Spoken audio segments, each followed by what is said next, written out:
ইয়াতে চোৱা 6 নম্বৰ প্ৰশ্নটোত আমাৰ কি কোৱা হৈছে। 6 নম্বৰ প্ৰশ্নত কৈছে তলৰ বিবৃতি দুটাৰ এটা উক্তি এ আৰু আনটো যুক্তি আৰ। উক্তি এত কৈছে যদি আলফা আৰু বিটা বহুপদ ৰাখি x² - 6x + p দুটা শূন্য হয় যাতে alpha plus beta whole square -2 alpha beta equal 40 তেন্তে p ৰ মান হ'ব -1।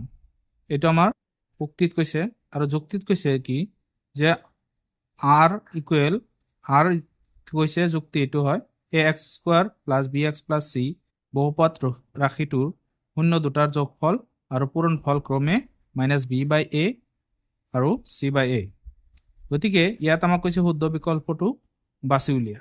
ইয়াতে আমাৰ কি কৰিব লাগিব চোৱা, আলফা আৰু বিটা এই দুটা এই বহুপদৰ শূন্য হলে এইটো এটা সমীকৰণ, এই সমীকৰণটো সমাধান কৰি p ৰ মান -1 বুলি লিখিছে।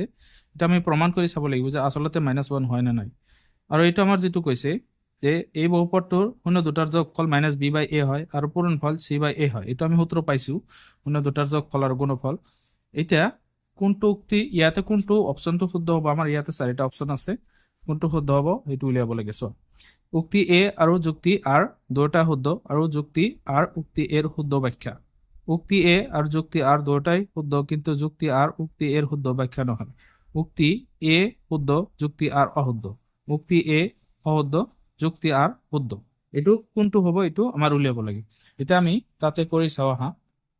ইয়াতে চোৱা, এইটো হ'ল আমাৰ বহুপদটো আৰু শূন্য দুটা দিছে আলফা আৰু বিটা।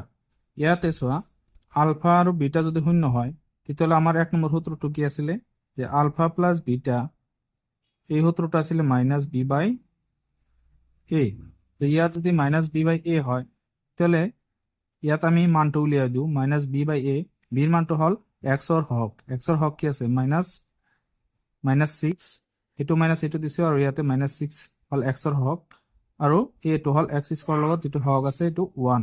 গতিকে চোৱা, ইয়াতে মাইনাস মাইনাস প্লাস হ'ব, আমি 6 পাম ইয়াৰ পৰা। তাৰপিছত 2 নম্বৰটো সূত্ৰ কি আছিলে আলফা ইনটু বিটা, ইয়াতে আমি c/a সূত্ৰ পাম। তো চিৰ মান হল ধ্ৰুবক পদ, ধ্ৰুবক পদ ইয়াতে p আছে আৰু এর মানটো 1, গতিকে ইয়াত আমি p পাই আছো। এতিয়া কথা হল আমাৰ যেটো সূত্ৰ দিয়া আছে প্ৰদত্ত সূত্ৰটো আমি ইয়াতে লিখি লওঁ। এইটো আসলে কি alpha plus beta whole square -2 alpha beta equal to 40। ইয়াত যদি আমি মান বহাই দিওঁ, চোৱা আলফা প্লাস বিটাৰ মান কিমান পাইছো 6 পাইছো, তেতিয়াহ'লে 6 স্কোয়াৰ হ'ব -2 ইনটু আলফা বিটাৰ মান কিমান পাইছো p পাইছো, তেতিয়াহ'লে ইকুয়াল 40। এতিয়া চোৱা, ইয়াতে যদি 6 স্কোয়ার ভাঙা যায় তেতিয়া 36 হ'ব -2p ইকুয়াল টু 40। এতিয়া চোৱা 36 সফালে গ'লে কি হ'ব, এইফালে -2p থাকিব, 40 মাইনাস আমি কি পাম 40 মাইনাস 2p পাম, সরি 36 পাম। তেতিয়াহ'লে ইয়াত আমি 40 পৰা 36 বাদ গ'লে কিমান থাকিব, ইয়াত থাকিব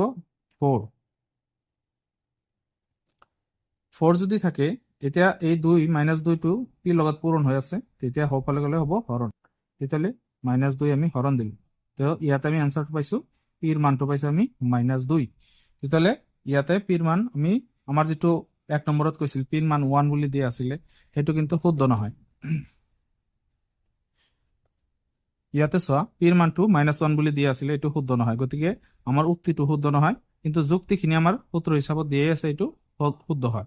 অৰ্থাৎ ইয়াত আমাৰ অপশনটো বাছনি কৰিব লাগিলে ইয়াত আমি কোনটো কৰিম, চোৱা এ অশুদ্ধ হ'ব, যুক্তি আৰ শুদ্ধ হ'ব, গতিকে অপশন ডি টো আমাৰ শুদ্ধ হ'ব।